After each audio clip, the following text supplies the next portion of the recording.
Hey guys, I wanted to show you my XR650R, and this is kind of a special bike, and I don't think a lot of people realize how special this is. I really admire Honda, and I'm not really like a Honda fanboy. I'm not a fan of any particular brand, but now that I look at it, I've had over 40 bikes, and this is my second XR650R.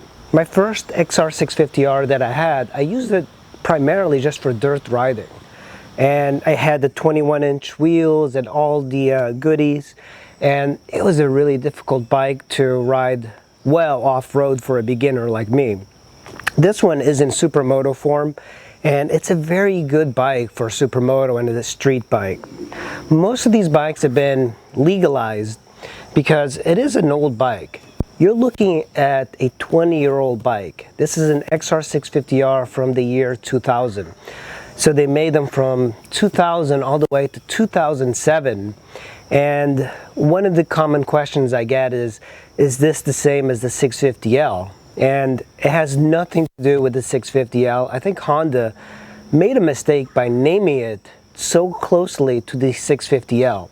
The 650L is a great bike, and I don't want to put it down because I do want one as well. I never had a 650L, but it's a very different bike than this. This is a off-road bike. The 650L is an air-cooled dual sport, and it's much heavier. It doesn't have the power that this has. The geometry of this is much more rigid.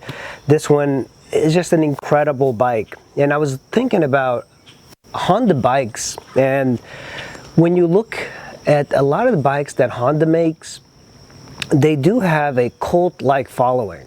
And this XR650R has got a cult-like following. There's a dedicated ownership that comes with this bike, and you can kind of see why when you're riding it. It's a 20-year-old bike, and it's still reliable. It starts all the time. You know, I did have some issues with it starting a while ago because the valves were out of spec, but this thing is just an incredibly good bike that's reliable. And it's the type of bike that when I look at Honda, and I also have a 1995 Honda Africa Twin.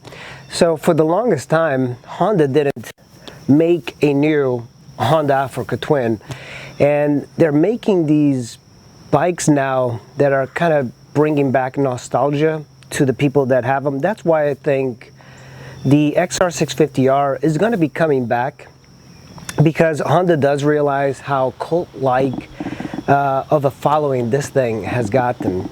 And in the XR family, this is probably the most memorable one, and I'm going to say it that this is probably one of Honda's finest motorcycles that they've ever created. It's got a lot of things going for it. One of the things that I keep getting is, oh yeah, I need a BMW, I need a Ducati because it's got soul. Well, you're looking at a bike that's got soul from Honda. This bike, when you ride it, you realize it's something special. It feels very much unlike any other bike that you'd get. It feels very different than a CRF 450, the WR, like a KTM. This is a very solid performer. It, of course, it's a little outdated today in 2020. You know, it's 20 years old, so of course it's not going to have all the goodies that the new bikes have.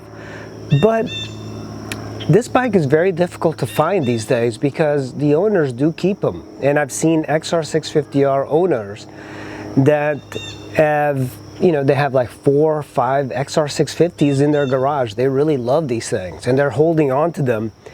And one of the things that you're finding is that the prices on these have been climbing up recently, and a lot of it has to do because, yeah, people are into like the adventure market, and the adventure market's been saturated with these bikes that are grotesquely large and heavy, and you're really not able of doing any sort of adventuring when you have a bike like that. I know that you can ride a Africa Twin or GS off-road and have a decent time at it, But this is a true bike for off-roading. This thing could go cross-country from DC to California in dirt roads. That's the beauty of it. And I know a couple of guys that are doing the Trans-America Trail. So there's like a large amount of aftermarket for this bike. This bike has got outfitted with just about everything. They even make under-seat gas tanks that increase the amount of range that this thing gets. Now, one thing you're going to be noticing about the XR650 is that it is a gas guzzler. And when you ride this thing, as soon as you hear it, you realize why it's a gas guzzler. It's just a super powerful single-cylinder bike that uses up a lot of gas. And you always have to be on the lookout for that. Now, a lot of these have been street legal over the years. There's hardly any that you're going to find without a title and a street legal kit, because that's the beauty of this particular bike. It's probably one of the better dual sports you can possibly get, especially if you're aiming more towards the dirt rather than the street. But because of the climbing prices, and a lot has to do with the supermoto crowd and the stunting crowd realizes that this is the bike to get. Like, you don't want to get like a CRF 450 because it requires much more maintenance. This one does not require much maintenance at all. It's the type of bike that you could always like hop on, kickstart it, and it'll work. That is one of its downsides, but the kickstart, this is a brutal kickstart to start, and I don't particularly mind it too much because it's a very easy bike to start once you know the procedure. But because there's so many bikes now with electric starts, a lot of people don't even see this anymore. And of course, it's very easy to maintain. The valves on this use a very simple process for measuring, and I really appreciate that. When I was looking at DRZ 400s, CRF 250s, they all use the shims, and that makes it much more difficult and time consuming to do, and much more expensive if you take it to a dealer.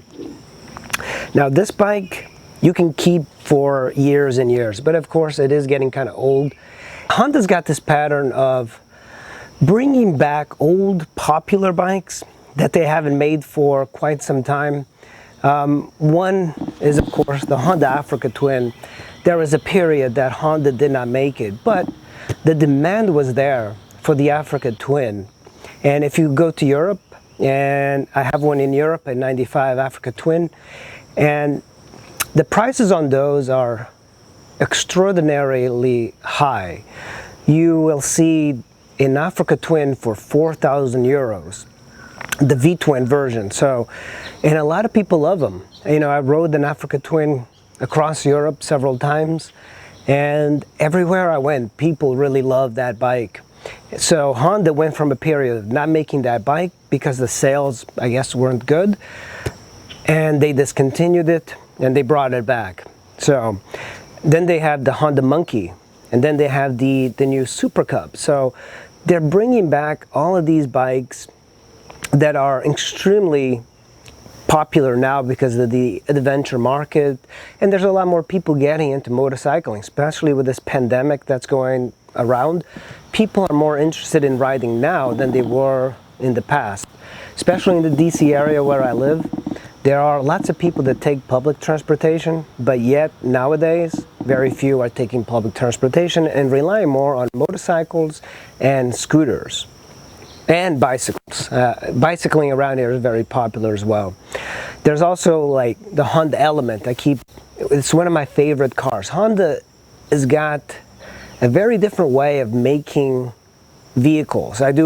Now when I look back at cars, I do realize what they're doing. They're building things and they're like looking more into the future, because I think cars like the Honda Element have appreciated value. The S2000, that's a car that actually comes back to the early heritage of Honda, and they brought it back. The Element, of course, is not made yet, but I do believe that it's going to be made fairly soon because there is a cult-like following. So where there's a cult-like following, Honda does pay attention, and I believe that the Honda XR650R is one of the greatest motorcycles you can get. I think Honda is going to bring it back. A lot of the adventure guys are going towards the 700s. There's already the Tenere. The Tenere has not been a popular seller in the 1200cc form. Way too heavy, way too top heavy. That's something that Yamaha tends to make. They make bikes that are top heavy. Even the FJR 1300 that I had was extremely top heavy. The trend now in the adventure market is to stop making these bulky, heavy bikes that you really can't take off-road unless you're just taking them on gravel roads. For most people are not going to be doing crazy off-roading, but there are nutters that ride the XR650R in single tracks and they keep up with the tiniest of bikes. This thing is just incredibly fun off-road if you can handle it. It requires a real man to ride this off-road. This is going to bring this back, I'm pretty sure, as a CRF 700. I bet it's going to have fuel injection, electric start, and probably some other goodies. I think it's going to resemble the Yamaha Tenere 700 more than the KTM 790 with all the electronics.